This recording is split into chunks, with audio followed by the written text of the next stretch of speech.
and welcome to Toki on the Atari Lynx. Now this is a port of a TAG Corporation game. Now TAG Corporation didn't actually make many games. In fact, they only made 3 games in the arcade. One was Cabal, which was a really cool little shoot 'em up. The other was Blood Brothers, which was basically Cabal, but with cowboys in it. And finally, they made Toki.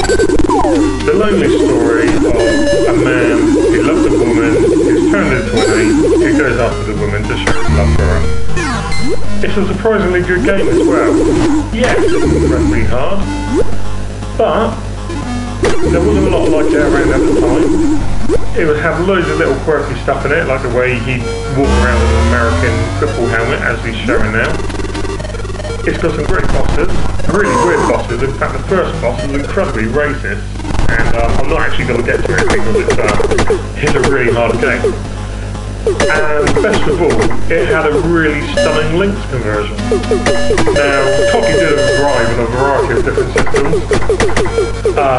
It got a Mega Drive port, I'm pretty sure. It also got a very good port on the Amiga.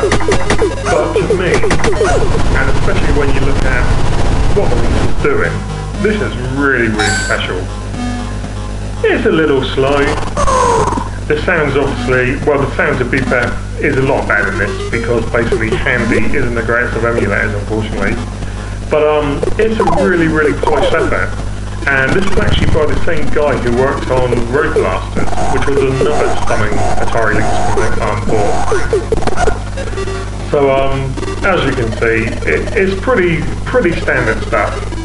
But it's all done really well, and one of the reasons why Toki impresses on the Lynx is not because it looks absolutely amazing on the small screen, but there wasn't really a great many platformers to choose from.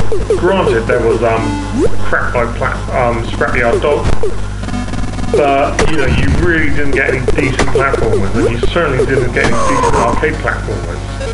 So Toki was a game to be celebrated. Now it's a pretty tough game, as you can see here, because I've already lost life already. But it's really good, and there's something about it that keeps on making you want to come back for one more go. So we'll have a run through it again and see if we can make any better progress. Now, apologies for the sound recording this. I have basically forked out on a decent camera on a capture device. So hopefully you're going to get much better quality videos now. I'm not going to be relying on sticking the camera at the screen and as I've done with previous Lynx videos. But I'm still trying to sort out the camera, as you can see. Sorry, the mic. So we'll see how it goes. But hopefully this will be up to scratch. But yeah, it's just a really good game. I mean, really, you can when you look at the actual Atari Lynx in terms of what it had, because obviously it was so you couldn't rely on third-party support because it really didn't have any. So Atari did a lot of their own conversions, and the end result was that there's some really, really good stuff on the Lynx. A lot of people slate it. And I suppose at the end of the day, it didn't have the big killer coin-ops like obviously Sega were able to deliver. However, I'll go so far as to say that when you actually look at the quality of the Sega stuff which was available on the Game Gear, you had like Outrun, you had Afterburner, you had a lot of big games. None of them were on par with the Lynx equivalent. And it just makes you wonder what the Lynx could have done if the Game Gear wasn't around. It had a lot of some really good stuff.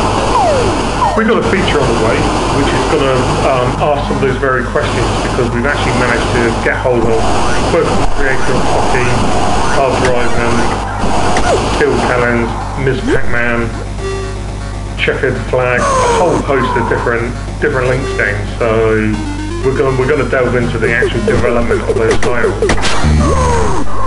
But you know, if you've got a spare 10 quid, I thoroughly recommend picking up Toki. You're not going to be disappointed by it. I am admittedly making it look ridiculously hard here, and it is tough. But you know, I'm playing this on a keyboard at the moment, so it's because I can't be bothered to pull out my USB joypad. And this is just a test run. So hopefully this is going some way to addressing some of the feedback which I've had from readers, which have been, viewers, sorry, which have been very kind to give me a few pointers on that, and the main consensus seems to be, you know, get some decent video capture and go from there. So I've done that, and we'll see how it goes. So this is Toki, it's on the Atari Lynx, it's a pretty good conversion, and this is Darren Jones from Retro Gamer. Bye guys!